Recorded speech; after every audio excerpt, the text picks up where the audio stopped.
ধন্যবাদ আনে। বিসমিল্লাহির রহমানির রহিম।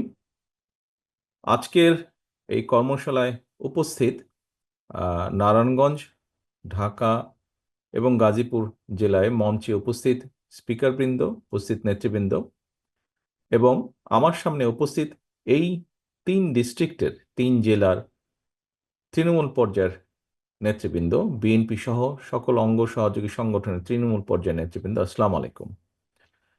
প্রিয় সহকর্মীবৃন্দ, আজকে আমাদের 31 দফার যে পর্বটি আজকে কর্মশালা পর্বটি শুরু হয়েছে, এটি কিন্তু সরাসরি তৃণমূলের যারা আমাদের নেতৃবৃন্দ, সহকর্মীবৃন্দ, তাদের সাথে বা তাদেরকে নিয়ে এই কর্মশালাটি আমাদের শুরু হয়েছে।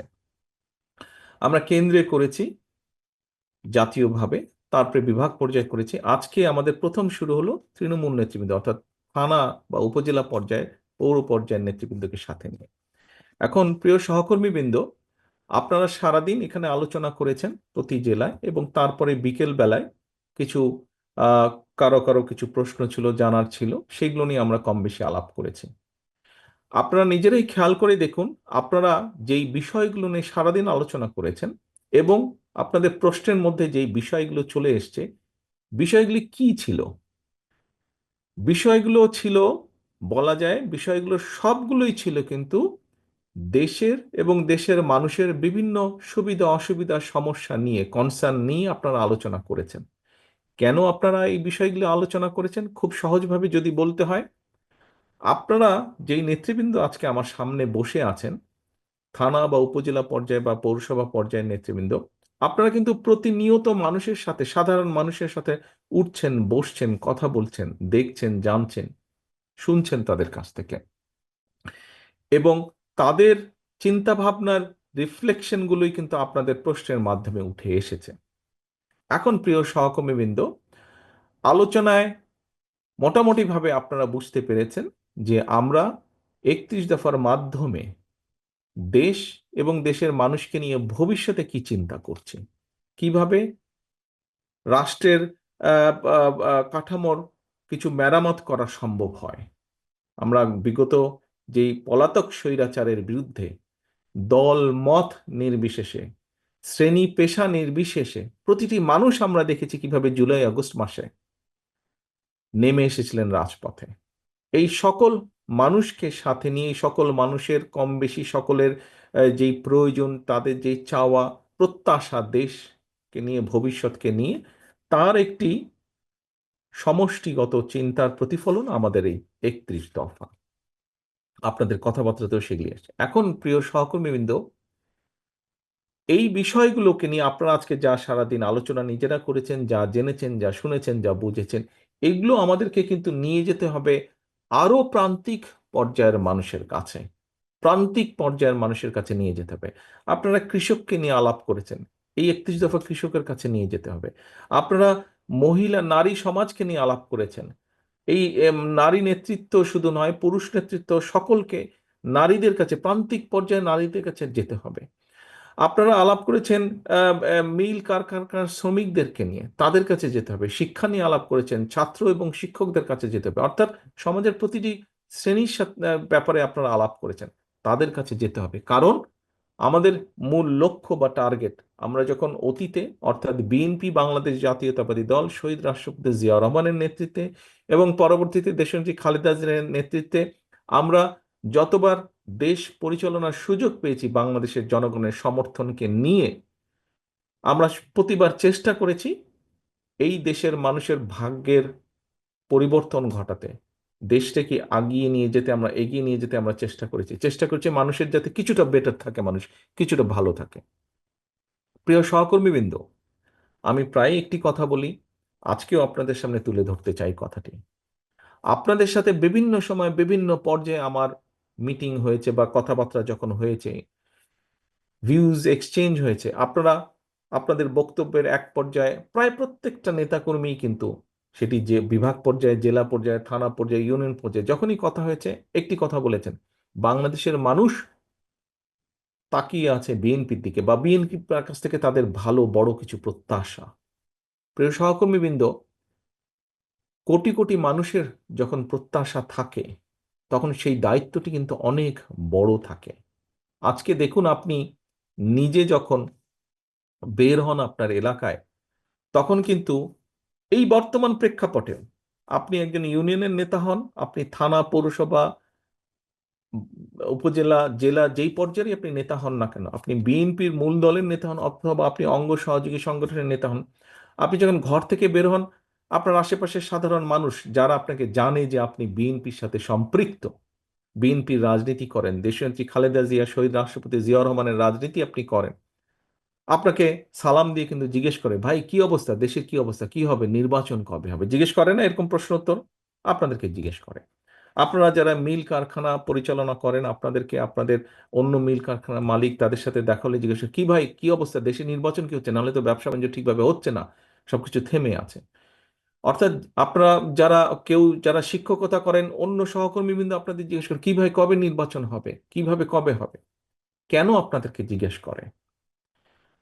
আর তো কাউকে জিজ্ঞেস করছে না, অন্য কাউকে জিজ্ঞেস করছে না, কিন্তু আপনাকে জিজ্ঞেস করছে, আপনি বিএনপির নেতা হিসাবে আপনাকে জিজ্ঞেস করছে, বা বিএনপির কর্মী হিসাবে আপনাকে জিজ্ঞেস করছে। এ কারণেই জিজ্ঞেস করছে, কারণ প্রত্যাশাটাই আপনাদের কাছে, প্রত্যাশাটাই আপনাদের কাছে। তারা মনে করে যে হ্যাঁ, কিছু ভালো কিছু করতে পারলে বিএনপি করতে পারবে।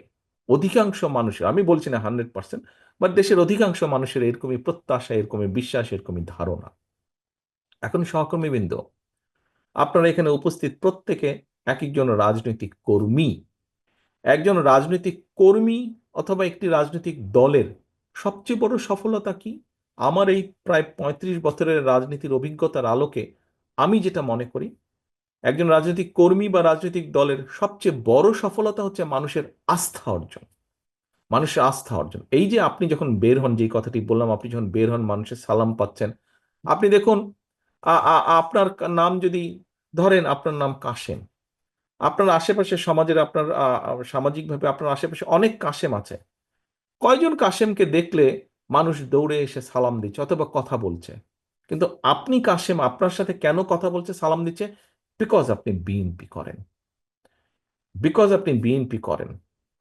আপনার সাথে অথবা তার সাথে, সেই ব্যক্তিটির সাথে যারা সালাম দিচ্ছে, যাদের কনসার্ন আছে, যারা জানতে চাইছে, তাদের, তারা মনে করে যে তাদের ভাগ্যের সাথে আপনার একটি বিষয় জড়িত আছে, আপনার কথাবার্তা, উঠা বসা, আপনার বক্তব্য, বিবৃতি, আপনার কাজকর্মের সাথে তাদের ভাগ্য কম বেশি জড়িত আছে, তাদের ভবিষ্যৎ জড়িত আছে। সেজন্যই আপনাকে জিজ্ঞেস করে, আপনার উপর আস্থা রাখতে পারে, ভরসা রাখতে পারে। প্রিয় সহকর্মীবৃন্দ, আমার মূল যেই কথাটি ছিল এখানে বলার, সেটি হচ্ছে যে এই যে আপনার উপর আস্থা ভরসা রাখছে, এই যে এটাই হচ্ছে আপনার সবচেয়ে বড় সফলতা একজন রাজনৈতিক কর্মী হিসাবে, যে মানুষ আপনার উপরে আস্থা রাখছে, বিশ্বাস করছে আপনাকে। একটি রাজনৈতিক দলের এই যে আপনারা কর্মসূচি ডাক দিলে, আমরা যখন কর্মসূচি ঘোষণা করি, হাজারো লক্ষ মানুষ সেই কর্মসূচিতে অংশগ্রহণ করে। কেন? মানুষের আস্থা বা বিশ্বাস। এখন সহকর্মীবৃন্দ, এই বিশ্বাস আপনি যে পর্যায়ের নেতা হন, বিশ্বাস রাখুন মনের মধ্যে, আপনি যে পর্যায়ের নেতা হন সেটি বিষয় নয়। মূল বিষয় হচ্ছে জনগণ আপনার উপর আস্থা রাখে, সেটি 5 জন হোক, 50 জন হোক, 500 হোক, 5,000 হোক, আপনার উপরে মানুষ আস্থা রাখছে। আপনি যে পর্যায়ের নেতা হন, ইউনিয়ন, গ্রাম, ওয়ার্ড, পৌরসভা, থানা, জেলা, যাই হন না কেন, আপনার উপরে মানুষ আস্থা রাখছে। আপনি বিএনপির হন, আপনি ছাত্র দলের হন, আপনি মূল দলের হন, আপনি যুব দল, স্বেচ্ছাসেবক না, মহিলা দল, কৃষক দল, যেটাই হন না কেন, আপনার উপর আস্থা রাখছে। এটাই হচ্ছে আপনার সবচেয়ে বড় সফলতা বা সবচেয়ে বড় বিষয়, আপনার রাজনৈতিক অর্জন, সফলতা। এখন এই আস্থা তো ধরে রাখার দায়িত্ব জনগণের নয়, এই আস্থা ধরে রাখার দায়িত্ব আপনার, আমাদের সকলের। আপনি হচ্ছেন আপনার এলাকায় বিএনপির অ্যাম্বাসাডর, বিএনপির রাষ্ট্রদূত। আপনি আপনার এলাকায়, আপনাকে দিয়ে মানুষ বিএনপিকে বিচার করবে, আপনাকে দিয়ে মানুষ বিএনপিকে চিন্তা করবে। কাজে আপনি কি, তখন মনে করবে যে আপনি ভালো হলে বিএনপি ভালো, আপনি খারাপ হলে বিএনপি খারাপ। আমি জানি না আপনারা কথাটা বুঝতে পারছেন কিনা, বাট কথাটা সহজ এবং সিম্পল। আপনাকে দিয়ে মানুষ বিএনপিকে বিচার করবে। কাজেই প্রিয় সহকর্মী, নেতৃবৃন্দ, আজকে আপনারা এই যে প্রশ্নগুলো করেছেন, আমাকে করেছেন, মঞ্চকে প্রশ্নগুলো অনেক করেছেন, আপনি আপনার কনসার্ন থেকে প্রশ্ন করেছেন, আপনি ফিরে গিয়ে আপনার সেই মানুষগুলোকে বলবেন, আপনি যে আমি এই পড়েছি, তারা এই বলেছে আমাকে। এই যে আপনার কনসার্ন, এই যে আপনার জানতে চাওয়া, আপনি তো নিজের জন্য জানতে চাননি, আপনি দলের কাছে জানতে চেয়েছেন, আমার কাছে জানতে চেয়েছেন, দলের দায়িত্বপ্রাপ্ত হিসাবে আপনি মঞ্চে যারা দায়িত্বপ্রাপ্ত তাদের কাছে জানতে চেয়েছেন কেন? যাতে আপনি গিয়ে জবাব দিতে পারেন যে আমি কৃষি সম্পর্কে এই জানতে চেয়েছি কৃষক ভাইদের জন্য, আমি শিক্ষা সম্পর্কে জানতে চেয়েছি ছাত্র বা শিক্ষকদের জন্য, এই কারণে আমি জানতে চেয়েছি। অর্থাৎ আপনার এই কনসার্ন থেকে আপনি জানতে চেয়েছেন। এখন প্রিয় সহকর্মীবৃন্দ, আপনাকে আরেকটি বিষয়ে সচেতন থাকতে হবে, আরেকটি বিষয়ে কনসার্ন থাকতে হবে। আমি প্রায় প্রত্যেকটি অনুষ্ঠানে কর্মশালায় বলছি, একটি কথা বলছি, জনগণকে সঙ্গে রাখুন, জনগণকে সাথে রাখুন। আমরা কিন্তু সবসময় বলেছি আমরা আমিডামির নির্বাচনে বিশ্বাস করি না। আমরা একটি রাজনৈতিক দল, নির্বাচনে আমরা যাব, নির্বাচন আমরা করব, নির্বাচন আমরা চাইব, এখানে লুকোছাপার কোনো ব্যাপার নেই, এটা নর্মাল সিম্পল। জনগণের সমর্থন আমরা পাবো, বেশি পেলে আইন অনুযায়ী, নিয়ম অনুযায়ী, দেশের সংবিধান অনুযায়ী যা হবার সেটিই হবে। জনগণের সমর্থন ভিত্তিতে জনগণ যাকে বেশি সমর্থন দিবে তারা দেশ পরিচালনা করবে। অর্থাৎ আমরা নির্বাচন চাইবো, নির্বাচন চাওয়াটা কোনো অন্যায়ের বিষয় না, এটাই স্বাভাবিক। এখন নির্বাচনকে যদি ফেস করতে হয়, আমরা আমিরামির নির্বাচনে তো বিশ্বাসী না, আমরা আমরা নিশিরাতের নির্বাচনেও বিশ্বাসী না, আমরা ভোট ডাকাতের নির্বাচনেও বিশ্বাসী না। আমরা একটি স্বচ্ছ স্বাভাবিক নির্বাচনে বিশ্বাসী, যেখানে মানুষ নির্ভয় নির্দ্বিধায় ভোট দিবে। আমরা সেই নির্বাচনে বিশ্বাসী, মুক্তভাবে ভোট দিবে। এখন সহকর্মীবৃন্দ, মানুষ যখন নির্বাচনে ভোট দিবে নির্দ্বিধায় নির্ভয় ভোট দিবে, নির্ভয় ভোট দিবে। আমাদের একজন সহকর্মী এখানে সংবাদপত্রের স্বাধীনতা নিয়ে কথা বলেছেন। আপনি চাইছেন যে আমাদের কি পদক্ষেপ, কি পরিকল্পনা সংবাদপত্রের স্বাধীনতা নিশ্চিত করার। আমাদের তো একই সাথে পরিকল্পনা আছে যে কোনো মূল্যে এই দেশের মানুষের ভোটের অধিকারকে রক্ষা করা, ভোটের অধিকারকে রক্ষা করা। বাক স্বাধীনতা যেমন হচ্ছে ভোটের অধিকারকে রক্ষা করা। কাজেই মানুষ যখন ভোটের অধিকার রক্ষা করবেন, মানুষ তখন নির্দ্বিধায় ভোট দিবে। যেহেতু আমরা বিশ্বাস করি না নিশিরাতের নির্বাচনে, আমরা বিশ্বাস করি না আমিরামির নির্বাচনে, কাজেই মানুষকে মুক্তভাবে ভোট দিতে হবে। এবং মুক্তভাবে যখন ভোট দিবে মানুষ, তখন কিন্তু মানুষ অনেক কিছু বিবেচনা করবে, চিন্তা ভাবনা করবে, তারপরে সে ভোট দিবে। এবং তার সেই চিন্তা ভাবনাকে যদি আপনার পক্ষে রাখতে হয়, তাহলে কিন্তু জনগণের আস্থা আপনার পক্ষে থাকতে হবে। আপনার প্রতি জনগণের আস্থা রাখতে হবে, এবং জনগণের আস্থা যদি আপনার পক্ষে রাখতে হয়, তাহলে আপনার আচার আচরণ, কথাবার্তা, সকল কিছু সেরকম থাকতে হবে। প্রিয় সহকর্মীবৃন্দ, আগেই একটি কথা বলেছি, আপনি হচ্ছেন আপনার এলাকায় জনগণের প্রতিনিধি। আপনার এলাকায় জনগণের প্রতিনিধি। আপনি এত বছর যখন কষ্ট করেছেন, এত, এখানে যারা উপস্থিত আছেন 3 জেলার, আমার কাছে তো মনে হয় এখানে যারা, যেই কয়টা মানুষ উপস্থিত আছেন এখানে, হিসাব মতে আজকে আপনারা উপস্থিত আছেন আহ,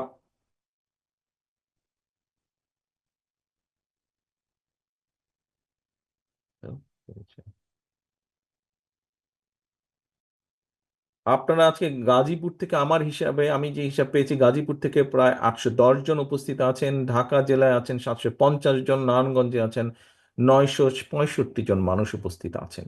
এই যে প্রায় 3000-এর কাছাকাছি মানুষ যে আপনারা উপস্থিত আছেন এখানে, বলে দেওয়া যায় মোটামুটি যে প্রত্যেকটা মানুষের বিরুদ্ধে না হলেও একটি করে হলো, এই স্বৈরাচারের আমলে একটি করে হলো মিথ্যা বা গায়েবী মামলা আছে, মিনিমাম আছে না? প্রত্যেকটি মানুষের নামে আপনাদের আছে। এই যে হাত তুলেছে সবাই, না গাজীপুর থেকে আছে। এখন প্রিয় সহকর্মী, এই যে ঢাকা জেলা থেকে হাত তুলেছে, আহ নারায়ণগঞ্জ থেকেও হাত তুলেছে, প্রত্যেকটা মানুষ। এখন এই যে বিগত 15 বছর আপনারা এত অত্যাচার, নির্যাতন, মিথ্যা মামলা, গায়েবী মামলা সহ্য করেছেন। আমাদের বহু নেতাকর্মী আছেন, বহু নেতাকর্মী আছে যাদের স্বজন মারা গিয়েছে, আপনজন বাবা মা মারা গিয়েছে, তাদেরকে হ্যান্ডকাফ পরিয়ে জানাজায় নিয়ে গেছে। আমাদের সহকর্মীবৃন্দ হ্যান্ডকাফ পরা অবস্থায় হাসপাতালে ফ্লোরে মৃত্যুবরণ করেছে। আমাদের সহকর্মীবৃন্দ হাত করা অবস্থায় জেলের ভিতরে মৃত্যুবরণ করেছে। যেই দলের নেতাকর্মীরা এত অত্যাচার নির্যাতন সহ্য করে এই পর্যন্ত আপনারা এসেছেন, এই পর্যন্ত দলের ঐক্যকে ধরে রেখেছেন, এই পর্যন্ত জনগণের আস্থাকে ধরে রেখেছেন, আমাদের ভেতরে যদি কেউ নিজের স্বার্থ হাসিলের জন্য এই আস্থাকে আঘাত করে, এই আস্থাকে, বিশ্বাসকে, জনগণের আস্থা বিশ্বাসকে নষ্ট করে নিজের স্বার্থ সিদ্ধির জন্য, ব্যক্তিগত স্বার্থ সিদ্ধির জন্য, আমার অনুরোধ থাকবে আপনাদের সহকর্মী হিসেবে, প্রত্যেকের কাছে অনুরোধ থাকবে, আপনাদের নেতা হিসেবে আপনাদের প্রত্যেকের প্রতি আমার নির্দেশনা থাকবে, শক্ত হাতে সেই লোকগুলোকে দমন করতে হবে আপনাদের। শক্ত হাতে সেই লোকগুলোর বিরুদ্ধে আপনাদেরকে ব্যবস্থা নিতে হবে। কেন নিতে হবে, কেন আপনাদেরকে এই কথাটি বলছি? আগেই বলেছি, 3 জেলার আপনারা যারা এখানে উপস্থিত আছেন, প্রত্যেকে আপনারা কিন্তু আজকে এখানে নেতা হিসাবে উপস্থিত হয়েছেন। এই যে কর্মশালে উপস্থিত হয়েছেন, নেতা হিসাবে উপস্থিত হয়েছেন। আপনার অধীনস্থ অনেক নেতাকর্মী আছে, প্রত্যেককে আপনাদের খেয়াল রাখতে হবে। তাদের অধীনে আবার যারা আছে খেয়াল রাখতে হবে, যাতে নিজের স্বার্থ হাসিলের জন্য দলের সুনাম কেউ নষ্ট করতে না পারে, নষ্ট করতে না পারে। এটি খেয়াল রাখতে হবে প্রিয় সহকর্মী। প্রত্যেক জায়গায় আমি এই কথা বলছি। আরেকটি কথা আপনাদের সামনে উল্লেখ করতে চাই। দেখুন, স্বৈরাচার, আপনারা এখানে পোড় খাওয়া প্রত্যেকে রাজনীতিবিদ, প্রত্যেকে পোড় খাওয়া রাজনীতিবিদ। হ্যাঁ, আমরা আজকে 31 দফা নিয়ে আলোচনা করেছি। 31 দফা নিয়ে আমরা 31 দফার ভিতরে আমরা দেশের শিক্ষা নিয়ে আলোচনা করেছি, দেশের মানুষের স্বাস্থ্য নিয়ে আলোচনা করেছি, দেশের যুবকদের ভবিষ্যৎ প্রজন্মের কর্মসংস্থান নিয়ে আমরা কম বেশি আলোচনা করেছি, দেশের শিল্প নিয়ে আমরা আলোচনা করেছি, কৃষি নিয়ে, মহিলা নারী সমাজকে নিয়ে আমরা আলোচনা করেছি। প্রত্যেকটি, প্রায় অলমোস্ট প্রত্যেকটি কম বেশি সাবজেক্ট নিয়ে আলোচনা করেছি। এখন আমরা যদি রাষ্ট্র মেরামত করতে চাই, আমরা যদি আমাদের এই কর্মসূচিগুলি, পরিকল্পনাগুলো যদি আমরা সফল করতে চাই, এগুলি বাস্তবায়ন আমরা করতে চাই, তাহলে অবশ্যই আমাদেরকে রাষ্ট্র ক্ষমতায় যেতে হবে জনগণের সমর্থন নিয়ে।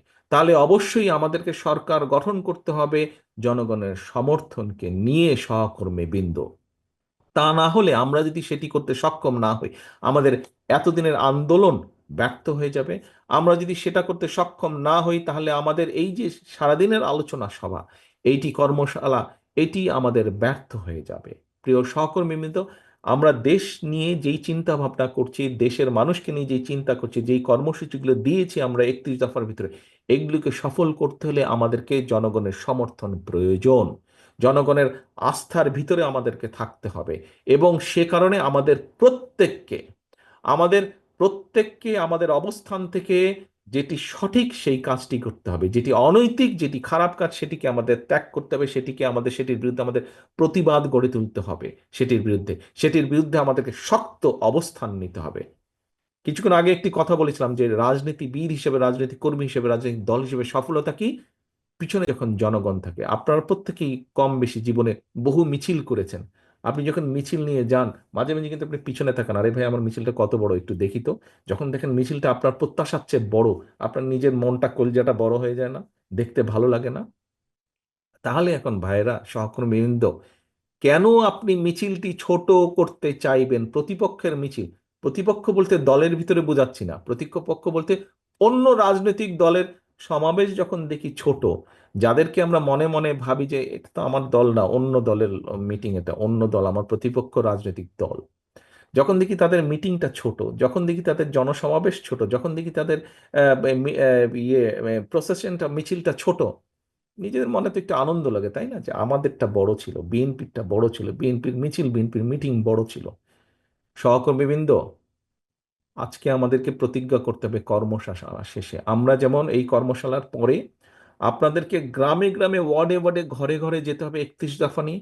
একইভাবে আমাদেরকে প্রতিজ্ঞা করতে হবে, শপথ নিতে হবে আজকের এই অনুষ্ঠানে, যে আমরা যাওয়ার সাথে সাথে, 31 দফাকে নিয়ে যাওয়ার সাথে সাথে আমরা জনগণের সমর্থনকে যে কোনো মূল্যে ধরে রাখতে হবে। কারণ বারে বারে বলেছি, আবার বলছি, প্রতিপক্ষের মিছিল সমাবেশ ছোট, আমাদেরকে আনন্দ দিচ্ছে, কিন্তু কোনোভাবেই যাতে আমাদেরটা ছোট না হয়। কারণ আজকে আপনারা যেটা বক্তৃতা বিবৃতিতে বলেন, অনেকেই এখানে বলেছেন, বিএনপি এই মুহূর্তে ইনশাল্লাহ আল্লাহ রহমতে বাংলাদেশের অধিকাংশ মানুষের সমর্থন এনজয় করছে। কাজেই এটা অনেকের হিংসার কারণ হয়ে দাঁড়িয়েছে, অনেক রাজনৈতিক দল অনেকের হিংসার কারণ হয়ে দাঁড়িয়েছে, এবং অনেক ষড়যন্ত্র শুরু হয়েছে। সবসময় দেখেছেন, সবসময় আপনারা খেয়াল করে দেখুন, যারা এই দলের সাথে বহু বছর যাবৎ জড়িত আছেন, এখানে আমার সামনে অনেকে উপস্থিত আছেন যারা শহীদ জিয়ার সময় থেকে এই দলে জড়িত আছেন।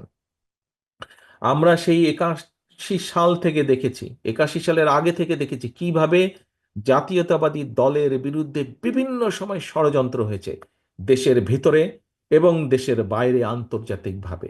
কাজে ষড়যন্ত্র কিন্তু থেমে থাকে নাই। এবং এই দলের বিরুদ্ধে ষড়যন্ত্র যখন হবে, ধরে নিতে হবে আপনাকে সেই ষড়যন্ত্র শুধু এই দলের বিরুদ্ধে না, সেই ষড়যন্ত্রের অংশের মধ্যে আছে আরেকটি ষড়যন্ত্র, যেটি হচ্ছে এই বাংলাদেশের বিরুদ্ধে, বাংলাদেশের স্বাধীনতার বিরুদ্ধে, সার্বভৌমত্বের বিরুদ্ধেও ষড়যন্ত্র অব্যাহত রয়েছে, থেমে যায়নি।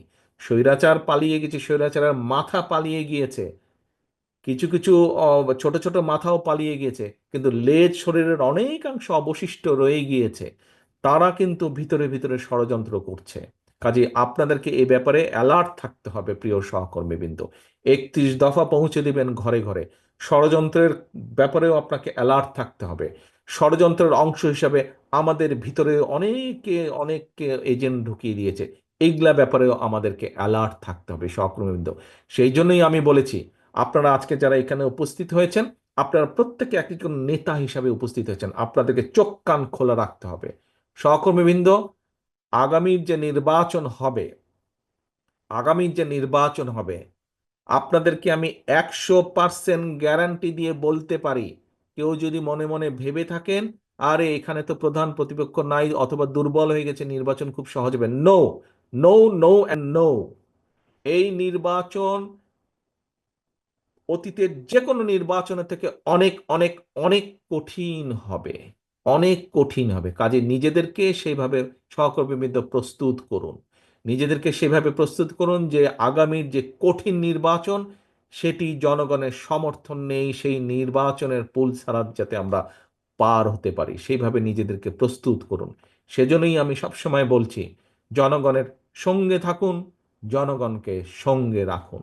প্রিয় সহকর্মীবৃন্দ, আমরা জনগণকে সাথে নিয়ে বিগত 16-17 বছরের স্বৈরাচারকে পালিয়ে যেতে বাধ্য করেছি, জনগণের সমর্থন নিয়ে, জনগণকে সাথে নিয়ে। ইনশাল্লাহ আমরা জনগণের আস্থা ধরে রেখে, জনগণের সাথে নিয়ে, জনগণকে সঙ্গে নিয়ে, জনগণের সমর্থন নিয়ে আগামীতে আমরা দেশ পরিচালনার যোগ্যতা আমরা অর্জন করতে সক্ষম হব। এই আমার দৃঢ় বিশ্বাস, এই আমাদের দৃঢ় বিশ্বাস। আসুন আমরা যাতে আমাদের আজকের এই 31 দফাকে ভবিষ্যতে 31 দফায় যা আমরা উল্লেখ করেছি সেই মোতাবেক যাতে আমরা জনগণের কল্যাণে, রাষ্ট্রের কল্যাণে, দেশের কল্যাণে আমাদের পরিকল্পনাগুলোকে বাস্তবায়িত করতে পারি, তার জন্য যে যে পদক্ষেপ গ্রহণ করা প্রয়োজন আমরা সেই পদক্ষেপগুলি গ্রহণ করব। পরিশেষে বক্তব্য শেষ করার আগে একটি কথা দিয়ে শেষ করতে চাই, জনগণের সঙ্গে থাকুন, জনগণকে সঙ্গে রাখুন। সহকর্মীবৃন্দ, আল্লাহ হাফেজ। বাংলাদেশ জিন্দাবাদ, বাংলাদেশ জাতীয়তাবাদী দল জিন্দাবাদ।